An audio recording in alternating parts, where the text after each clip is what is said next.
know how sometimes you don't even want to welcome any more problems in your life? So currently my engine light is on. I act like it's decorations for my dad. Nah, seriously, bro. Because it's like, yo, take this shit to the dealership. They gonna break my heart. I'm gonna come out of money.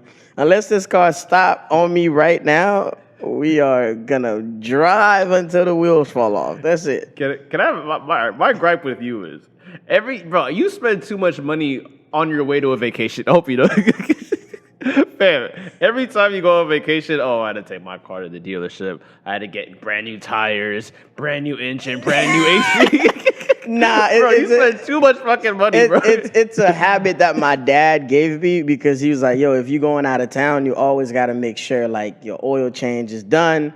And, your tires are checked because it's like, you have like an extra spare tire in the trunk because, traveling with women or just going by yourself, you never know what could hahappen. Cheech, you going to Miami. You going around the corner. I know. You're not going to LA. It's the same thing with the car washes. I don't know what it is. I just do it. Like literally, like people laugh at me, Gary, you never wash your car. They're like, fam, it rained every day.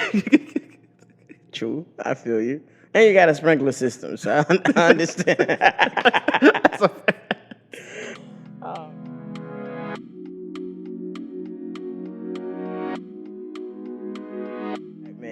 Welcome to another episode of These Are the Aesthetics. I go by the name of Cheech, a.k.a. the Brunch King, a.k.a. Talk to Me Nice, a.k.a. Do not invite me outside if you're not paying. That's it. I like that, man. Been spending way too much money, dog. Oh, shit, man. I go by the name of Gary, a.k.a. In Gary We Trust, a.k.a. the creator of creators, a.k.a. the flyest one in the room, a.k.a. keep my name out your mouth, especially if you ain't giving me no money. I like that. It's a good one. Yeah, man, we back with another episode. First off, I want to say, the fact that, I be at work, I usually be listening to podcasts, listening to music a lot. I want to pat myself on the back for putting this pod on the freaking audio every freaking week, bro. Because listening to podcasts on audio is so freaking crucial, bro.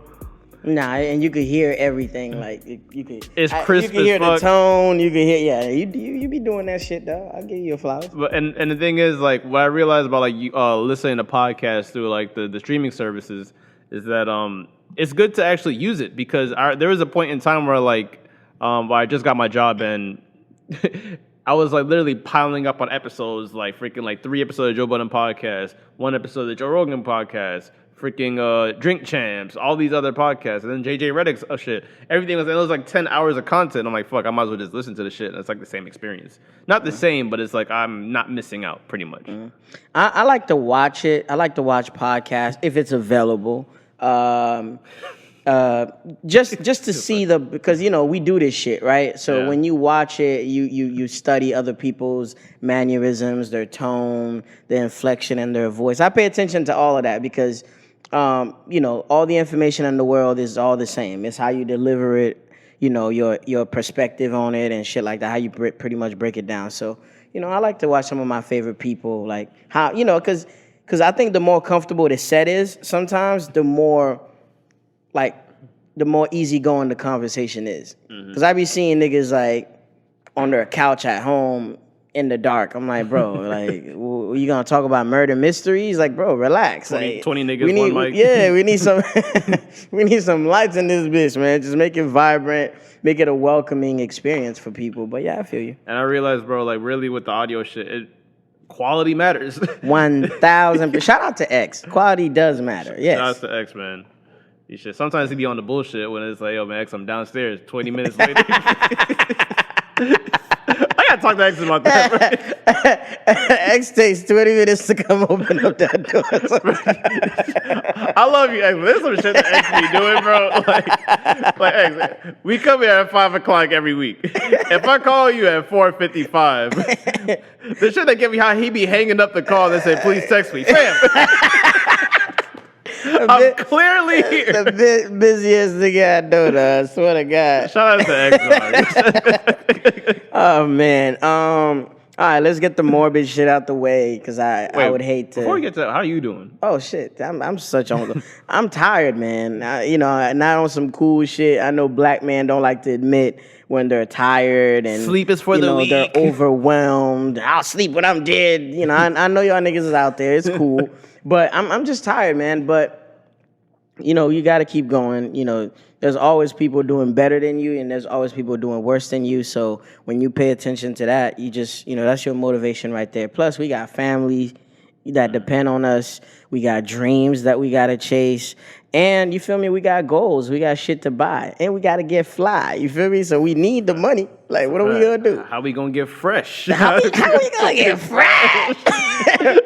Yeah, man, working 5 days a week, doing the brunch, doing the podcast. You really work every day. Yeah, bro, making time for family, making time for a special lady friend sometimes. It gets to a point where, you sleeping damn near like 3-4 hours a day. But, hopefully we working this hard to reach a point where, life feels like a vacation. So that's a fact. That's a fact, man. What about you, man? How you feeling? I'm feeling good. I'm me personally, like, I could complain about a lot of things, but at the end of the day, man, like, God really be telling me that He there. Okay, that's what's up. That's the fact. That sometimes the devil, like, tries to get on my driveway, but God be reminding me that He there, man. So I really can't complain too much. That's what's up. Well, speaking about being grateful and, pushing through and just dealing with shit, the content world took a major blow this week with the passing of Mr. Kevin Samuels. Very loved, very hated. I don't personally give a damn how you felt about him. I just felt like the respect, level wasn't there so much for at least his remaining family that's still alive, because, the news was not even confirmed, and everybody had an opinion. Everybody had a theory. Everybody had a conspiracy. And I'm like, this nigga could have had a long day and hasn't been on Instagram. Like, y'all don't hear from somebody we're so addicted to social media that you don't see somebody active within 4 hours. It's like you worried. It's like conditioning. You feel me? Because we dealt with a lot of deaths lately that, you don't see somebody for a few hours instead of, reaching out or leaving a comment or, sending a DM. It's like your whole world stops. And I've never, whether you liked him or not, he made content. And that's true. A lot of people enjoyed his content. A lot of people got help from him. So if it was not your cup of tea, of course. But my thing is always been just like comedy, the content world. We do content. It's the same way. If you don't enjoy something, stop putting yourself in a position to consume that. A lot of these people like hated Kevin Samuels just off of a clickbait video. You get what I'm saying? Like his videos and programming be 3 hours long, 2 hours long. So unless, to make an educated decision, on anything that you don't like, it's best to check out all the facts. You feel me? Mm-hmm. As somebody that liked this content, not 100%, there's definitely things that I didn't enjoy, especially with his tone and his delivery at times. But, I learned a lot from him. Just, and one thing I also noticed, the last thing I'm going to say before I let you go is, thinking about Kevin Samuels overall, I don't think he ever got challenged with logic. I think it was always an emotional response. Like he'll say something and nobody fights the facts. Like he'll say some factual shit. Well, ma'am, the Department of Commerce said this. Nobody ever fact checks or check him on the facts and target the facts. They literally like attack on his delivery or how he made them feel when he said that. And, that's just to show you that, we just like sugar-coated things in life. You feel me? Like we're not mature enough to deal with certain realities in life. And even if you didn't like him, if he gave you a new way to think, if he opened your eyes to a different side of a truth, I feel like we should all we shouldn't take that for granted. We should all learn from that. That's just my view on him. Yeah, man. Kevin Samuels, man. What I say is we definitely got a lot of good laughs. 1,000%. A lot of quotables. Bro, I think the most known quotable is "You're average at best." One thing about Kevin Samuels is that obviously we know that like his content wasn't for everybody. No. It was definitely marketed throughout the whole country, and then everyone had different takes. Like a lot of people loved his content, like you said, and then there's some people who probably took his content a little bit too seriously. Mm-hmm. One thing I hate about was I have to say with women. A lot of women reacted like he's talking to them. Like, man, you have kids, you have a husband, you're in a home. Like, why are you taking his word so strong to your life? Mm-hmm. But one thing I'm definitely gonna miss him, man, because it was just so much shit, man. Like I was really disgusted with myself in a way because when I found out that like he passed away, I didn't believe it at first. That's why I didn't say a word. And I didn't post nothing. And like we're so like fucked up in the head when it comes to like media. Literally me thinking that whole day, I just thought that like someone started a rumor that he died, and then he was just honestly just waiting to talk on his live show that following night. That's what I was thinking. He was probably building anticipation. Saying, "Hey, I'm alive, motherfuckers." But no, he actually really died, and that shit really it stuck with me because, like it or not, he's a black figure. Mm-hmm. Could you look at him as positive? Could you look at him as negative? That's up to you. But man, Kevin Samuels will definitely be missed, man. But I really try not to go on Twitter on certain topics, but I'm sorry. There's one fucking meme that had me rolling to the fucking ground. The one where he was in the casket. Yeah, I know. I know this ain't a fat bitch at my funeral. But 3 kids, no baby. But yeah, man. But what I will say though in closing is. Personally, I have a lot of theories surrounding his death, but it's not my place, and it's too sensitive of a time to even joke or to give my take on it because I'm that respectful. I want to have respect for his daughter and his mother that's still alive, and more probably family members that we don't know about. You get what I'm saying? But you know, I felt for the mom saying she found out about her son's death on social media. That was very distasteful, and you know. I don't know. To me, it's more like you have different type of teachers in life. I felt like Kevin Samuels was a figure that wanted you to think. He forced you to think. He forced you to analyze. He forced you to self-assess to see where you at. And he's very like realistic, like which is a fact. Like you can't be 300 pounds and you want like Mark Wahlberg. Like it's not gonna work. Like and whenever you push women, when the women market is such a targeted market, and people kiss their ass all day to buy products that.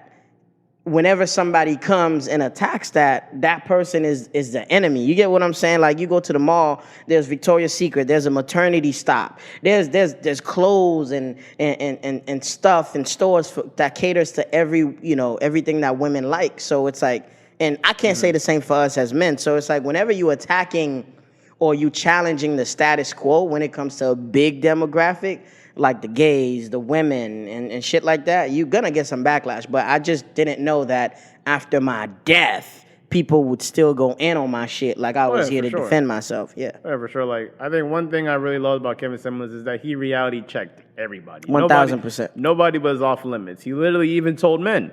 Like, there is some dudes that came on his live popping their shit thinking they was that nigga, but he would really tell them dead to their face, like, sir, you make $40,000 a year and still live home. You still live at home with your mama? And even on the woman's side, like Kevin Samuels definitely humbled the bad bitch in my 1,000%. Because there's definitely like Kevin Samuels got popping during the quote unquote hot girl summer when women popping their shit, women getting treated like basically a lot of women put up on a pedestal. Put their pussy on a pedestal. Yes. Let's be honest. And then he literally talked to the women I always said, does this make any sense? If you were born and raised in Riviera, mm-hmm. and then you work in the mall, you go to Palm Beach State, cool, that's your life.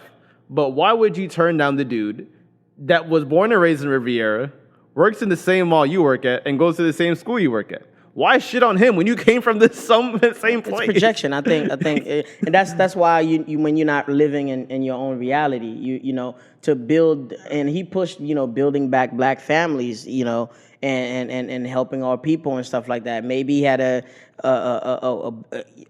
different way of going about it with the message. But again, like one of the biggest, one of my favorite quotes from Patrice O'Neal that he used to say a lot is, medicine is not supposed to taste good. The best medicine sometimes that doesn't taste good. The best tea, the most effective tea sometimes doesn't taste good. You get what I'm saying? Like, so it's like a lot of things in life are hard pills to swallow, but you need to hear that. And, you know, who better to hear that from is from an established person that has done it and worked themselves out of that. The last thing, I promise, guys, I keep saying the last thing, but the last thing that I want to highlight is I salute Kevin Samuels for doing this media shit the way it should be done. He treated that shit like Kendrick Lamar and Beyonce. No one knows the names of his ex-wife. No one knows where he lives. No one knows what type of car he drives. He was here to give you the message. He did not, like, I know he wore the suits and the glasses. You want to be friends with nobody. You know, I know he had the candles and certain aesthetics to draw people in, but he kept his personal life separate from his business life or his content life, which is what you should try to aim for as a creator. You get what I'm saying? Like, sometimes people use their lives as, you know, the way to get on, love and hip hop. You know, growing up hip hop Atlanta and certain Real Housewives of Hollywood and shit like that. But there's people that really value their peace. There's people that really treat a job like a job. So to me, and for me, he put on a clinic on how to stay private and just serve your purpose on this world. And then, you know, whatever your fate is, it is what it is. God already, you know, that's your destiny and shit like that. But salute to that man. One thing I would say, though, that always surprised the fuck out of me, not to talk wrong on his name now, but it just always surprised me that so much people took relationship advice from a single motherfucker in his 50s. I mean, he been through shit. I understand, but I always tell people, like, if I'm married and I have like marriage issues, I don't want my therapist to be single. I want you to be in a marriage. That's just me. Yeah, but marriages are different, so we could be going through different shit. And on top of that, I think the best teacher is experience, right? If you miserable in your marriage and I just got married, why would I take advice from you? It's like, fam, I could clearly see that you're going through it. I understand. Like, what encouragement do you give me that this is gonna work if you 10 years in, you can't even control your quote unquote woman? I was gonna say bitch, I'm not gonna say that. But I would say, though, if I'm buying a car, I want my car salesman to have a car as well. Oh no, I get it, but we're not gonna compare a car to a woman. No, I'm not comparing a car to a woman. I'm talking about the arrangement. I think that's a cop-out, but that's something that women actually came up with. Really? That logic, because, like, to me, it's like, who gives a fuck who the message is coming from? Did you get the message? Well, that's contradictory as well, because we had a convo not too long ago on this pod saying, like, if a bum on the street's telling you to get your life together, you looking at that nigga kind of crazy. I feel you, but then again, if you Christian, you into the notion that God could use anybody to become an angel to you. You get what I'm saying? Like, the right message could come from somebody that has less money than you, or that is in a position lower than you. You get what I'm saying? Like, this is the same guy that says he took Kanye's stance when he says, I don't take advice from people less successful than me. Because his trajectory was different. I understand when he does it, because Kanye is in a position, worked himself in a position to swing his dick. You get what I'm saying? So when he does it, I understand. But what I'm trying to say is, for example, a lot of people will tell you the student is supposed to surpass the teacher. So it's like, you know, if I have an economics teacher in college, like, that nigga probably his highest level of work probably is working at Apple. You get what I'm saying? But I could go on and build my own software one day with the knowledge that he gave me. All I'm saying is, like, we don't need people to be living their truth to talk about it. Like, people could just be speaking off experience, which I can't disqualify you. I can't disqualify, but I'm just amazed of, like, how far his range went. True. That's just me personally. I did appreciate him, of course, but I was just amazed about his range with his credentials.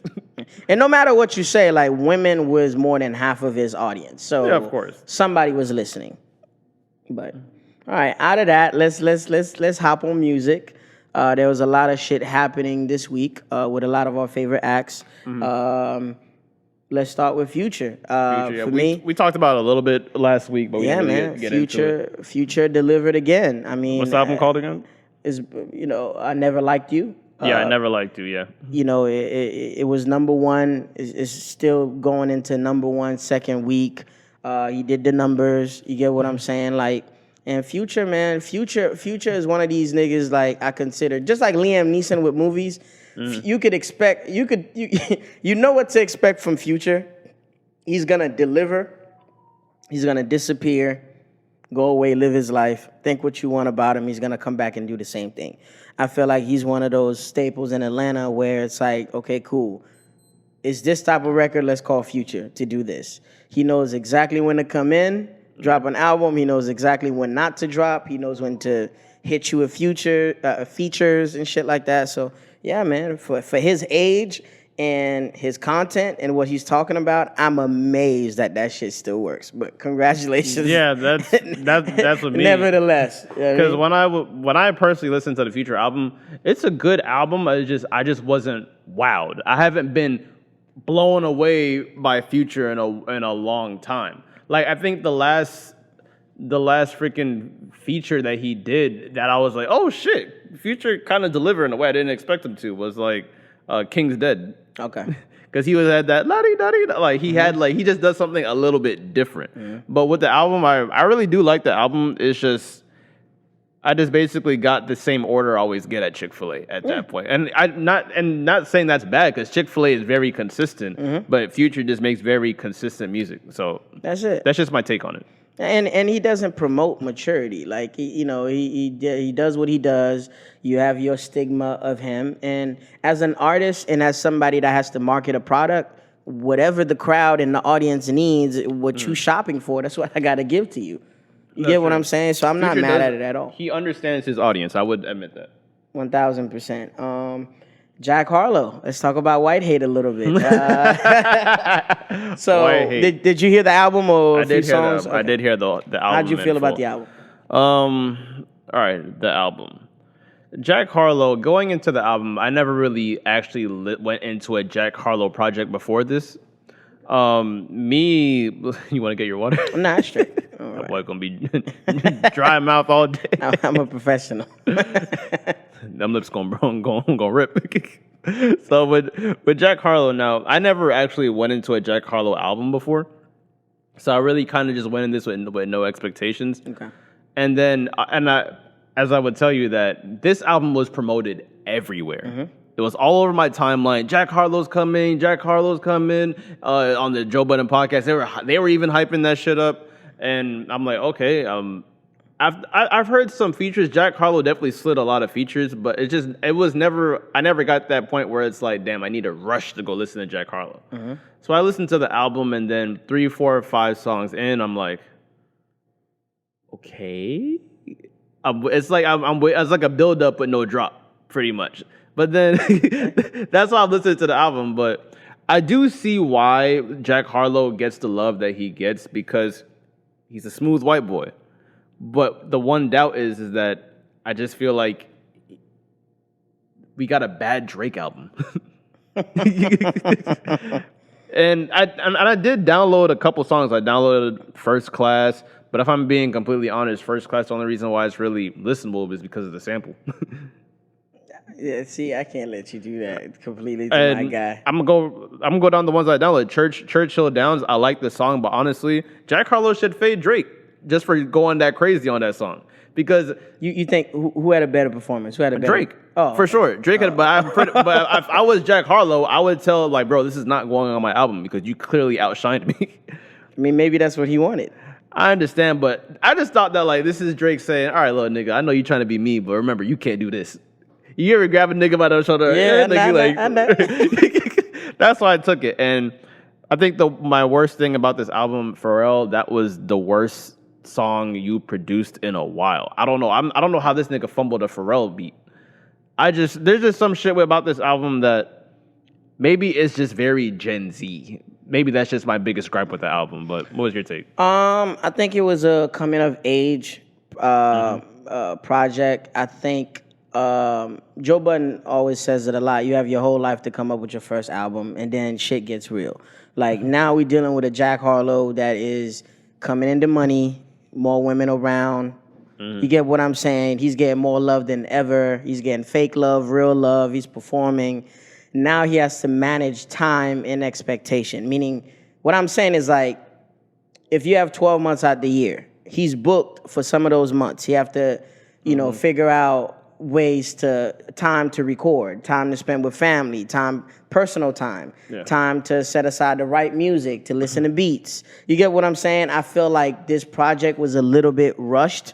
I feel like I would have personally gave him more time to adjust to fame, to actually own his pocket a little bit more, because you could clearly hear his influences on the album, which is a lot of Drake, I'll admit. But at the same time, like I feel like a lot of these niggas copy Drake, but they gave themselves enough time to find their own pocket or sub-pocket, and they, end up there. You get what I'm saying? Like Bryson Tiller, that was a variation of Drake. He just happened to fall down, down the ladder and found a pocket and stay there. Tory Lanez, you get where I'm going with this, the sing-songy niggas.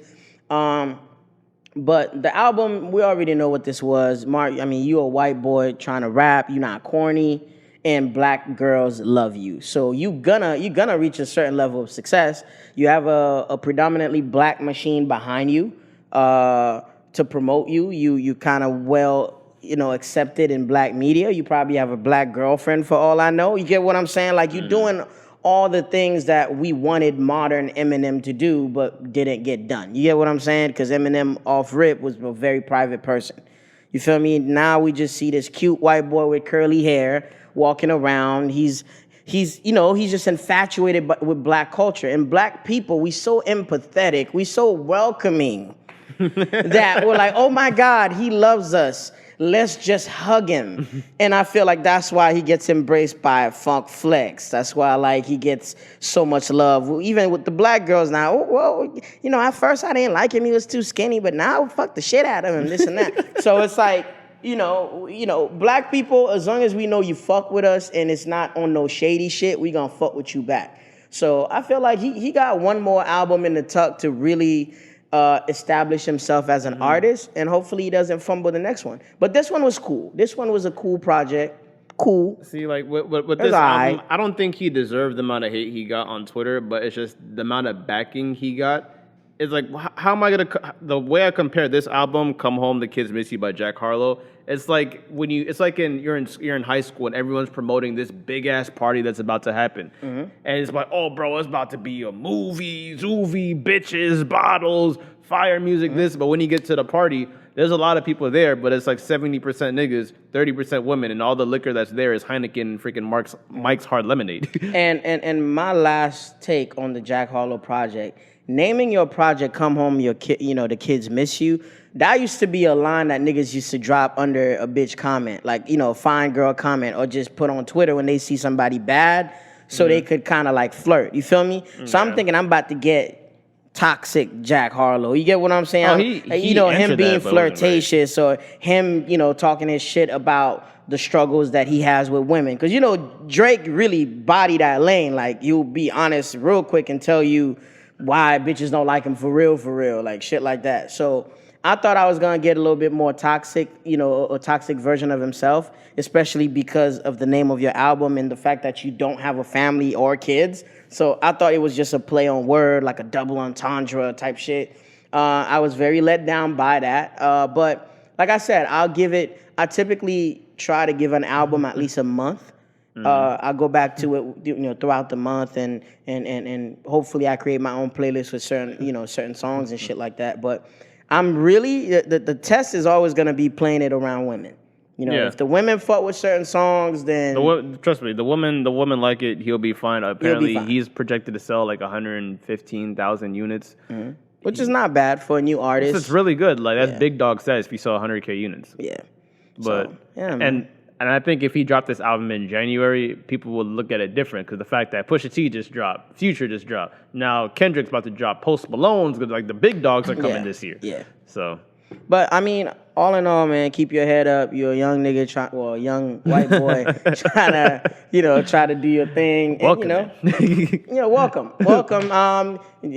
At least now for a week or for some of the week, you get to feel what it's like being black for real. You love 1 minute and you get hated on the next. Welcome to the cookout. Welcome to the cookout. That might be the name of the episode. Welcome to the cookout. Shit. And man, I think honestly, my last thing, bro. I was thinking about it. What? I know I'm putting a lot of stock into Jack Harlow and ESTG. But think about it. Ain't that Eminem and 50 Cent? Nah. No. Just be playful with me. Oh my God, for us. 50 Cent was the gangster rapper that got shot. How about this? And Eminem was the white boy that was killing shit, that embraced him, that welcomed him, and they fuck with each other heavy, and they still ride for each other to this day. I'll agree. That's kind of like the relationship that ESTG and Jack Harlow got. How about this? I'll give you that's the Kentucky version. That's the Kentucky version. But that was just like that was my immature take when it comes to that. Yeah, take your ass to the Derby with that one. Now, all right, let's skip the schematics. Yep. The boogeyman is coming, everybody. Well, he came. He put 1 foot out the door. Friday the 13th, he is here. Kendrick Lamar, man, comes out with The Heart Part 5. What was your reaction? So you want me to go? What's your reaction? Content, visual, delivery, beat, cadence, pocket. He bodied that shit. That was a piece of art. Well executed. We needed that at this time. Like, some niggas know exactly when to come, what the culture needs. And on top of that, I was very impressed. Marvin Gaye his estate don't fuck with a lot of y'all. Like, to get a Marvin Gaye sample, you have to really believe in the song. And you have to be saying some shit that is gonna be a smash. But Kendrick does that, man. He's like a second tier Hove in a sense. This is not no disrespect. It's like, when your presence is needed, when to say something, when to not, and when to observe. You feel me? So I feel like that's kind of like the mindset that Jay-Z has when it comes to business and music, because all of Jay-Z's albums went platinum. You get what I'm saying? As an older act, and whatever he drops resonate with the people at the time. So yeah, man, he did that. Kendrick, you definitely touched down on the GOAT planet. Like, you still got more to do, which I know that, but man, that's you. He did that shit. So I'm gonna start off by saying I actually wasn't always a big Kendrick Lamar. I wasn't the biggest fan in the world. Me neither. I'm not the biggest fan in the world.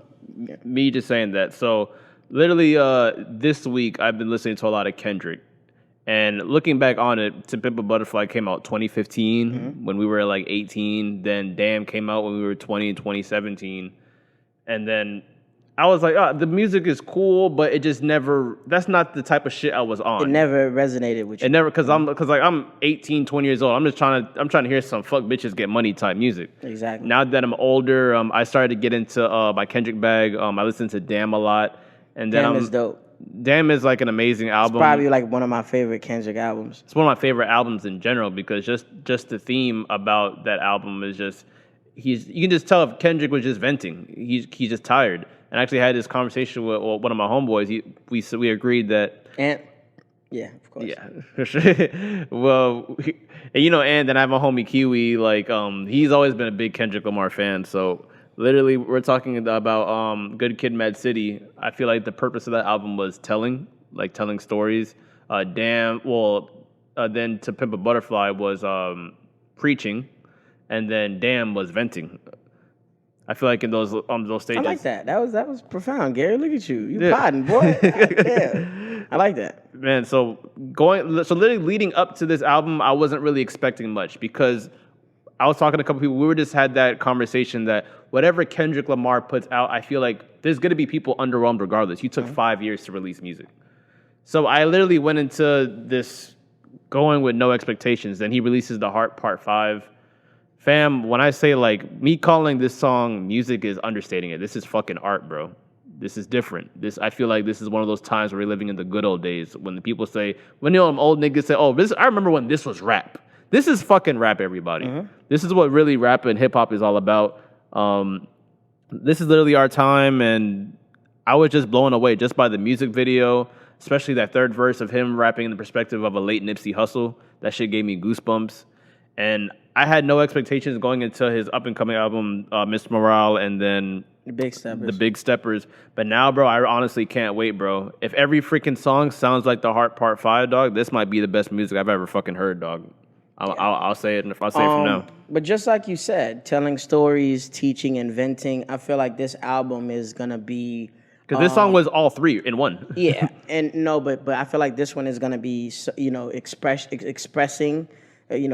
just being literal, expressing what you see, and it's gonna be based on observation. Because I feel like 5 years, like you sat back, you heard what was being said. Before, after COVID. Yeah, you watched the culture change. You watched the evolution of drill music, pop music change. There's a lot of rappers getting killed. Like in the last 5 years, like music, like especially rap music, has evolved and turned some people might say for the best or for the worst. I think rap music and hip hop has been more profitable, but it's been profitable on the shoulders of fuck shit, if that makes any sense. So I feel like it takes an OG in the game, and at this point, like Kendrick, to highlight what's cool and what's bad. Just like J. Cole did a few years ago. J. Cole came out, when he was talking to Lil Pump, he was like, yo, enjoy your little money now, enjoy your little bitches, your chains and shit like that. But I'm gonna be here forever. I'm gonna be here forever. Like, you get what I'm saying? Like, we're not doing the same thing. We're not on the same mission.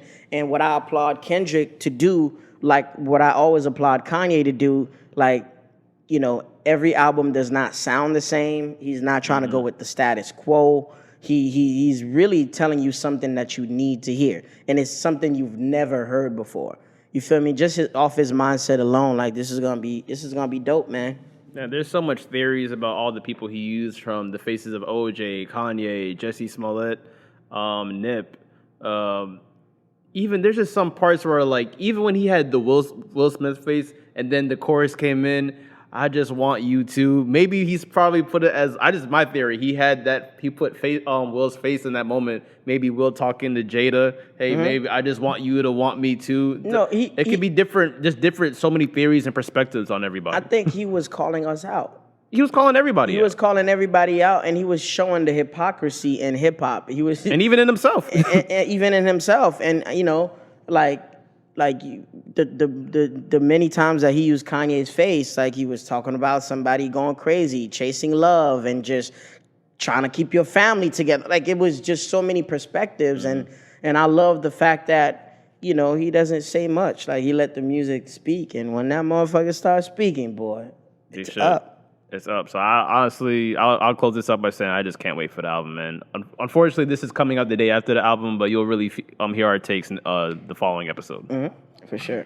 Yeah, man. What else we got to talk about? Speaking of our culture, quote unquote. Oh my God. It's just weird how the fucking universe works, bro. Yep. So, out of nowhere, apparently Young Thug and Gunna and all of YSL catch a RICO charge. And we all heard that word RICO before.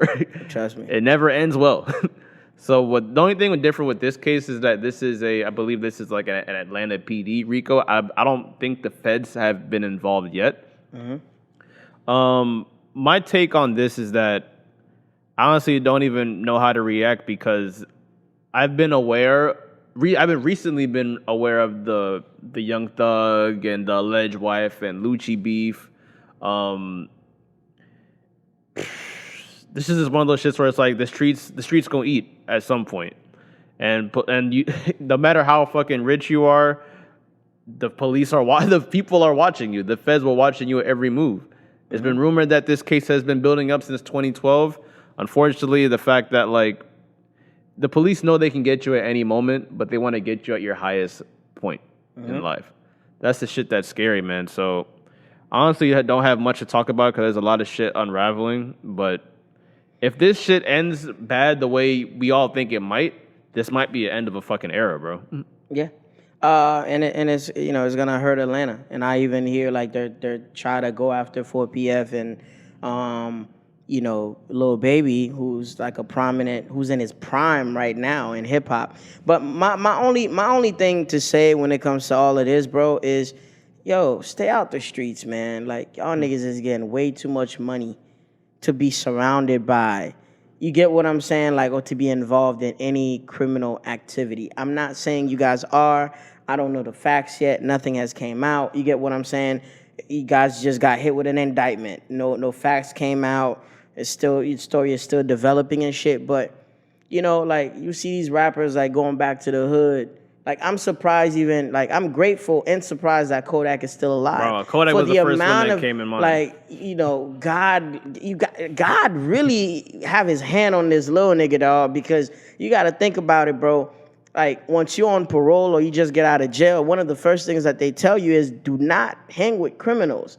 Like, like these rappers be on stage with 40 niggas, and you like, fam, like, you don't even have these niggas in the studio when you're recording a song. Like, you don't know what these niggas is doing throughout the day. Like, you know what they did before they got there. They got there. You get what I'm saying? Like, I know, I get it. You have a lot of niggas around you for protection and shit like that and stuff like that. But give these niggas a job. Have them serve a purpose around you to stay around you. You feel me? Other than that, like, you putting your life at risk, because sometimes the threat is not outside.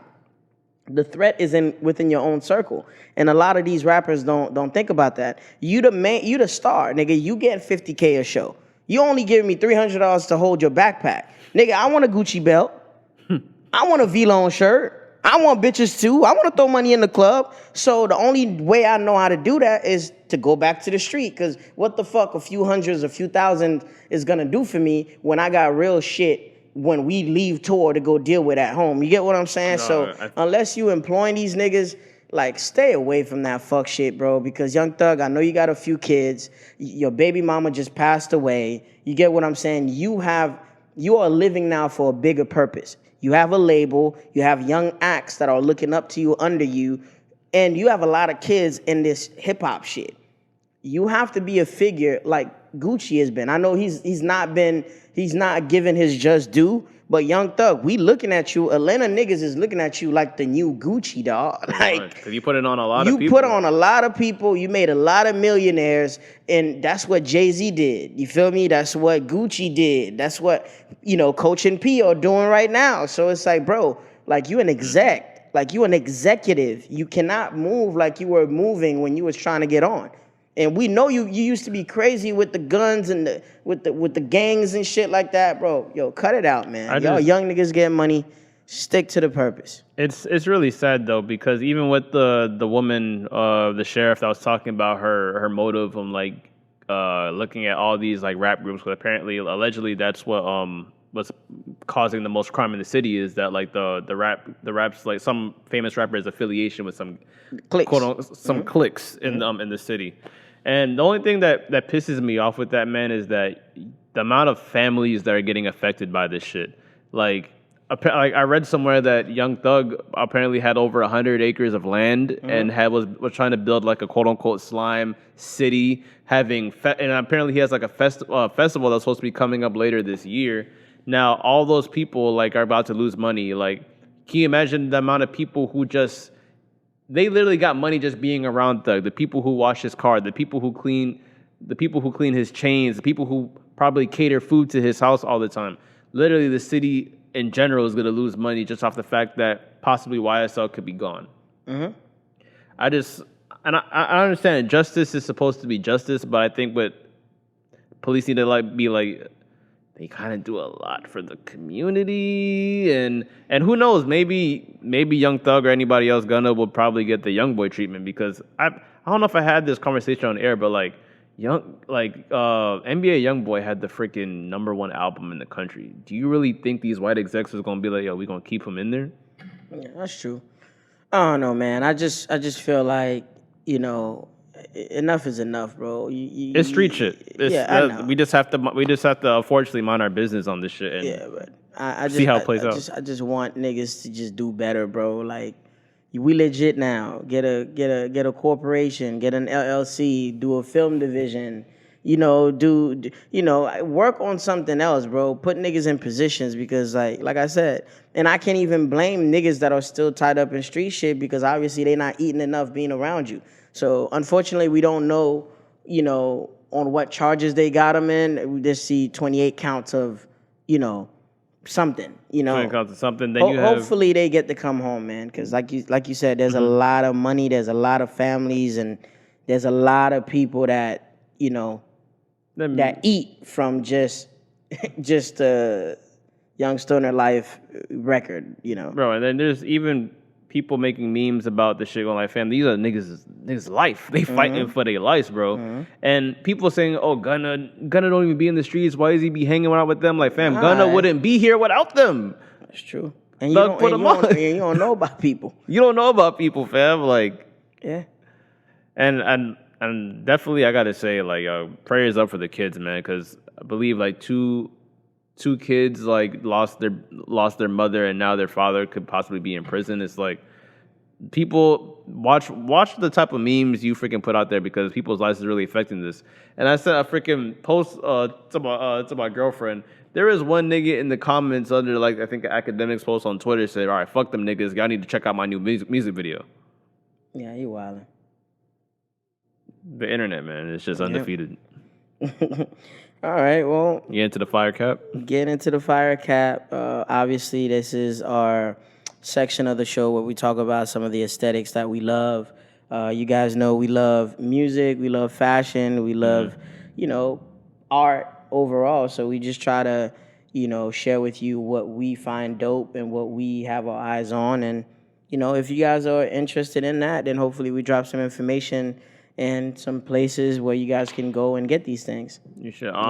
Since we're kind of running low on time, I'll just bring up the main part I want to talk about in the fire cap segment. I just want to tell everyone that like Miami Design District is going crazy right now. Expensive too. It's very expensive. I just want to tell everyone that like when people say, "Oh, I can't wait to go to Rodeo Drive in LA. I can't wait to go to Soho in New York." Nah, you got Miami right here around the corner, kind of like going crazy. Like I just want to tell everyone that if you guys didn't know, one of the most poppin' brands, black-owned brand by the way, Gallery Department, they just opened up a temporary location in the Design District. So all you dudes that want to look like rappers, go ahead, head down there because I don't know if there's a lot of poppin' brands on the Design District. You can tell that like they're actually going kind of the more streetwear route because they have a Bape store, they have an Eric Emanuel store, they have an Off-White store, and even. It's a little bit of a drive, I think 20, 30 minutes away. You have Kif down in South Beach, and you have Round 2. I want to go to Kif so bad. It's really dope. I hate their location because it's so fucking far from everything, but it's a really dope location. So just telling y'all, if y'all wanted to get flat, I believe there's a Palm Angel store. Nah, I'm straight. If you want to look like everybody in the Boynton Mall. I'm sorry. V-Lone and Palm Angels, thank you very much, but I'm gonna wait till all them dope boys in jail and I'll start rocking it in peace. I'm sorry. God damn, nigga. Can't go to a fucking club without seeing your shirt 40 times. Like, shit. You should. So I was saying that if you want some new exclusive drip, the Miami Design District is going up. So get down there. Oh man. Okay. But Supreme Stone Island got some shit coming. We're gonna post some pictures probably on the screen for y'all to see what's happening. Obviously, to catch that Supreme bright and early, 11 o'clock every Thursday, preferably on the app because it saves your information, your card information, your address and shit. It makes it easier for you to check out. But yeah, man, it's some cool shit. Some cool shit coming out. Especially if you got the money. You definitely need the money. Need the money. I guess the last thing I want to talk about today is the difference between treating people good and paying people good. As you guys know, me and my partner, we've been doing a brunch for the last few weeks. For my ladies, hey. But, just like anything you run like a business, you're going to run into problems. You get what I'm saying? 1000%. When you're a manager, when you're an owner, you're not only managing the expectations of the company or whatever the goal is, or ways to get to the goal, you're managing, people. You're managing personalities. And sometimes, I think people that work for you or people that work with you get caught up in trying to get paid their worth, that they don't understand the status of the business, or they don't pay attention to everything else that's going on. Our business model is simple. We literally get paid after everyone else. We're very transparent when it comes to things. And, you still get faced with greedy people or people that are unhappy with how much they're getting paid. So, we ran into a situation, I'll open up about it, that we had to fire, some people from our staff because, they didn't understand the transition we're going through. You get what I'm saying? Like, brunch is just like stocks. It's just like anything fun, anything in the entertainment industry. Like, it's up, it's down. Sometimes you get a packed house, a full house. Sometimes, you don't do well. You get what I'm saying? Because there's other events happening. And again, with anything else, you put in what you get. And some people that don't resonate with them, they don't understand that. And a lot of people don't believe in growing with a brand. If you believe in something, you have to go through the growing pains. Like, if you love a product, if you love what you do, you're going to have to stick through it when you're taking the L's and when you're taking the W's. You get what I'm saying? And it fuels your creativity. You get what I'm saying? And it feels good to work for something.